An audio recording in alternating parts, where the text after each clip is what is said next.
my father is not praying at all, and he takes only from the Quran, and he does not accept the hadith. I wish to get married, but he is against Salafiyya. And my choice of husband, e.g. his race, I would not agree. What should I do in that regard as with regard to a wali? There's a number of things here that I would like to advise our sisters with in this regard. First and foremost, do not open up the doors of da'wah to your father at the time when you want to get married. This, I find, begins to happen in some of our sisters who don't really have much knowledge, that for years they have been living with their parents and they haven't really been giving them da'wah.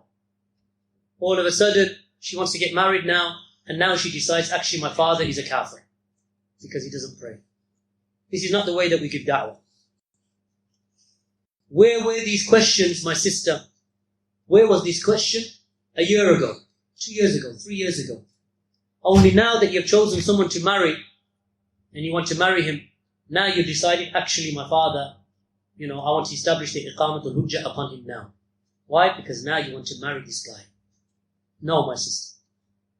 Put your marriage to one side for a moment and focus upon giving da'wah to your mother and to your father. If your father is from the Qur'aniyin, meaning that he only believes in the Qur'an and he rejects the Sunnah completely and absolutely, the ruling upon those who reject the Sunnah in totality, then they are kuffar. That's the ruling upon. I'm not saying that your father is a kafir, because I don't know his condition, I don't know exactly what he believes. But that's the ruling upon the one who denies the Sunnah completely. As for the one who abandons the prayer after the iqamatul hujjah, after the establishment of the proof, then I take the position that such a person is no longer a Muslim. I take the position that such a person is no longer a Muslim, as the position of many of the ai*immah of Ahl Sunnati wal Jama'ah, past and present. And the hadith tend to support that point, even though they differ. Ahl Sunnah, they differ. So now give da'wah to your father. Furthermore, another piece of advice to such sisters who fall into that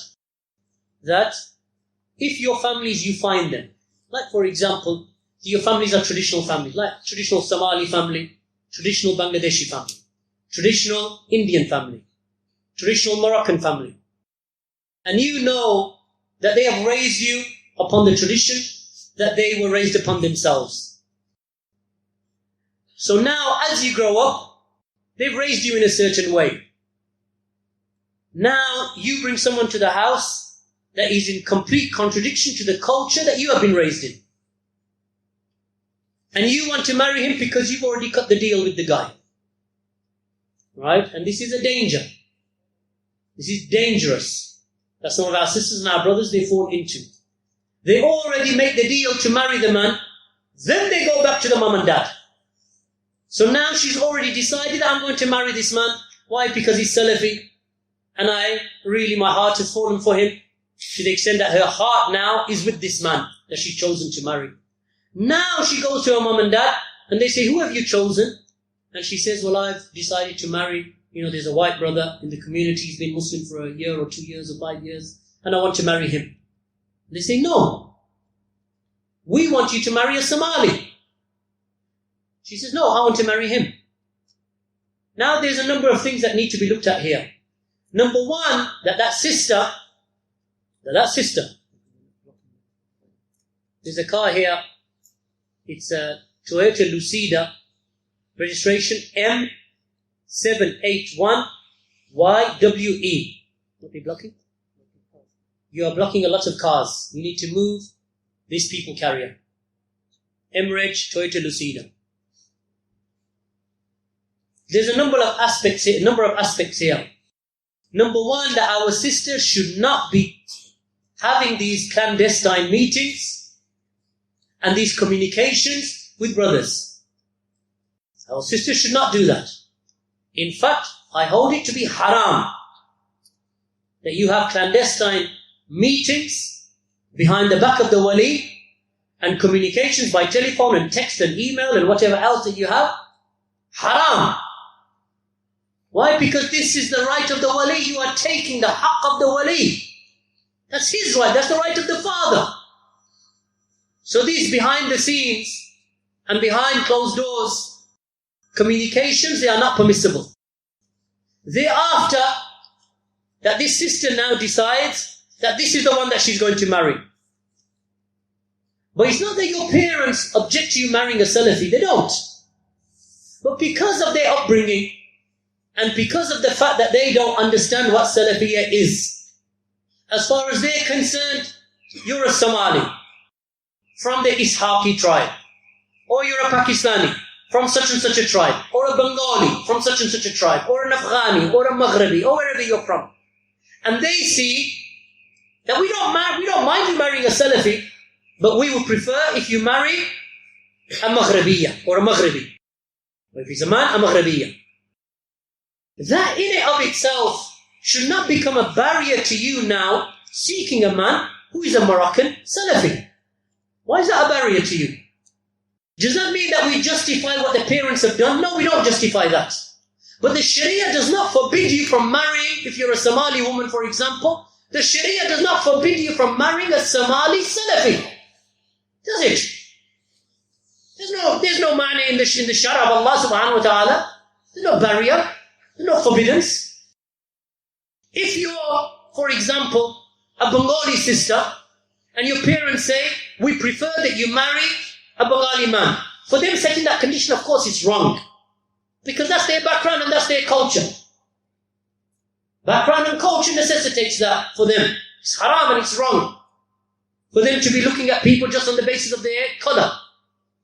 However, it's not haram for you to marry a Bengali Salafi. Is it? But what you've done is what? You want to now use their weakness, and use the weakness that they have, to marry the man that you've chosen to marry because you fancy him. And you find him attractive. And you've already communicated with him. And you've already texted him. And you've already spoken to him. And you've already decided that you want to marry him, my sister. So now you send the questions to the speakers and you say to them what? You say to them that my parents are racist and they don't allow me to marry outside of my culture. Possibly.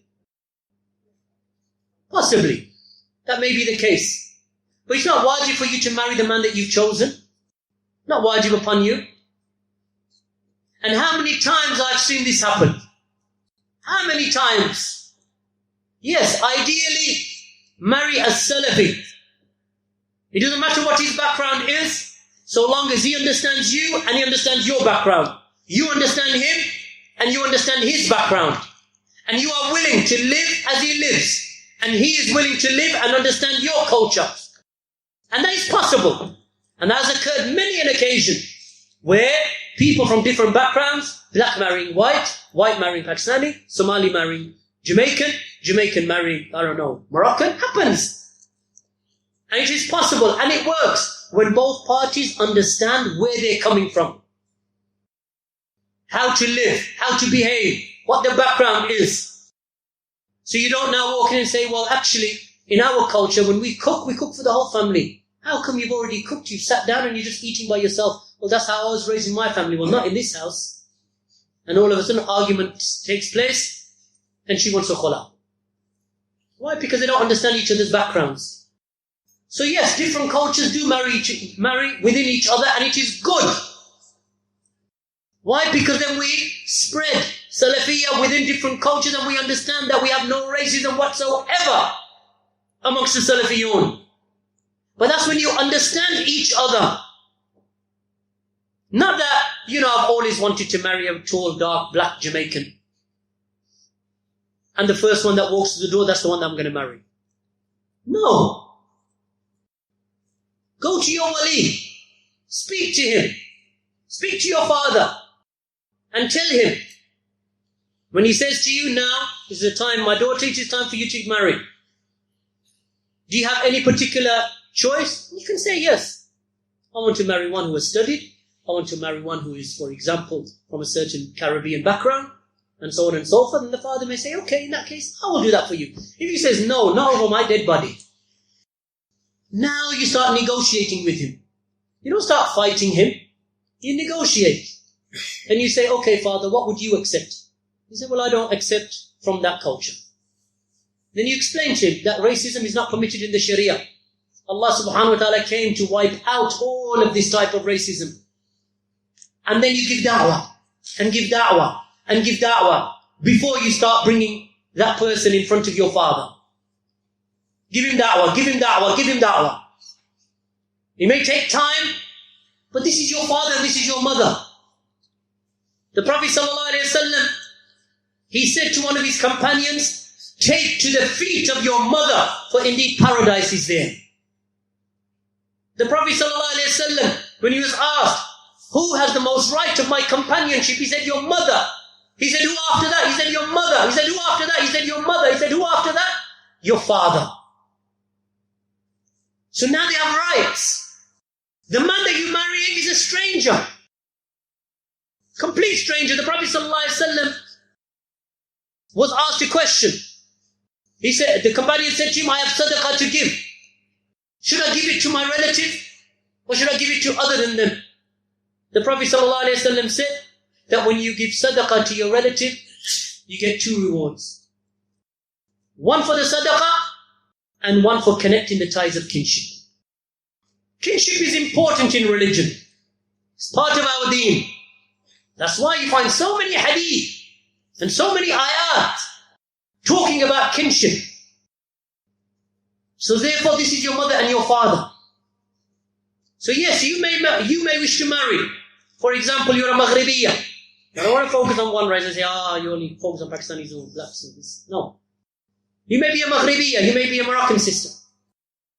You find that you prefer a white brother from Albania. No problem. Good. No problem whatsoever. Now go and work on your father. Deen, Tawheed, Sunnah. Teach him how the Prophet ﷺ was. Take him to the durus. Say, my father, there's a conference this weekend. Why don't you come along? Sheikh Fulan and Fulan will be speaking. Buy him books in Arabic. The books in the language that he understands. This is how you work. And there is no harm. Wallahi, there is no haraj on a Somali sister to marry a Somali Salafi brother. It is not wajib upon you to marry a white brother, or marry an Albanian, or marry a Yemeni, or marry a Jamaican. It's not wajib. Not wajib at all. So don't put yourselves into that category where now you go out fatwa shopping to get out of the relationship with your father, so you may wish to marry that person, and you say, my father is a racist. Possibly. But be patient. Be easy. Take some time. Take effort. If at the end of all of your trying, right, and you cannot stomach, even though you are Bengali, you cannot stomach looking at a Bengali Salafi. Just can't stand them. I don't know how. Right? Because I'm sure there are some handsome Bengalis around. Right? I'm sure. There are. But let's say, khalas, you just don't want Bengali. So what now? In that situation, go and ask an alim, Sheikh Ubayd, Sheikh Fawzan, go and ask Sheikh Muhammad ibn Hadi, Sheikh Zayd al-Madkhali. Ask one of the scholars. This is my situation. What should I do? Thereafter, inshallah, get your fatwa. But please don't believe for a moment and don't justify wrong behavior and then ascribe it to Salafiyya.